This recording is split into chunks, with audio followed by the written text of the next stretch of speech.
What up? This is Rama Screen covering movies, TV, and entertainment, and here's my review of Netflix new movie, Heartsong. Hey, before you watch my review, please subscribe to my channel, press that like button, ring that bell, so you can get notified whenever I post new videos. Let's rock this. Hell yes, another Netflix content from the country Turkey. Gotta love 'em. You've seen my previous reviews of Paper Lives and Love Tactics right here on Rama Screen YouTube channel. And now, behold, Heartsong. Listen, they may not be the best, most original films ever made, but the Turkish culture and the Turkish perspectives are the very thing that gives it an interesting flavor. And none more distinctive than what you'll see here in Heartsong, which I think is quite possibly one of the quirkiest, most oddball romantic comedies I've ever seen. And I mean that in a good way, of course. This movie is so weird yet so sweet. It's so eccentric and outlandish, and yet so adorable and heartfelt and emotional. Now, I don't know how accurate its depiction is of the gypsy community with their strange custom and their strange worldview. I'm guessing much of it may have been a little bit fabricated for comedic purposes, but the love story here burns with so much gullibility or naivete. It compels you to cheer for them every step of the way.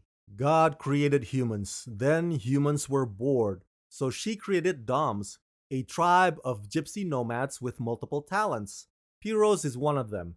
He plays the violin, and with his brothers, they travel between villages playing music at the weddings and funerals.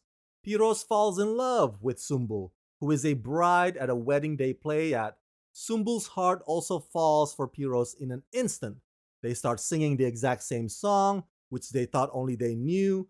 Wedding ends with a tragic fight between two families. Sumbul is now an unwanted bride who needs to be sacrificed. Piros enters a struggle to save her loved one. Piros kidnaps and brings Sumbul into their nomad village. Sumbul's family does not accept the situation, and they take up arms and go after her.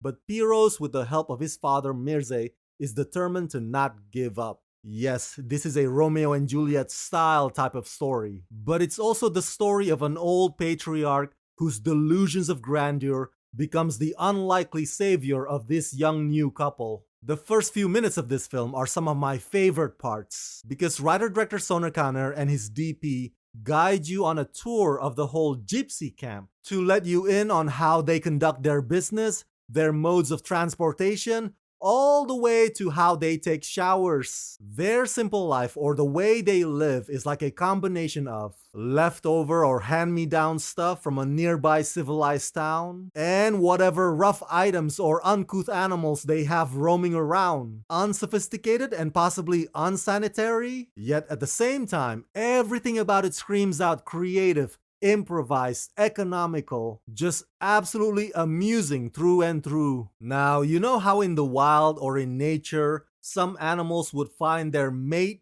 by noticing if they share the same pattern or the same colors or the same horns or whatever common features it may be? Well, just as the film's title suggests, Piros and Sumbul find one another through their love of music.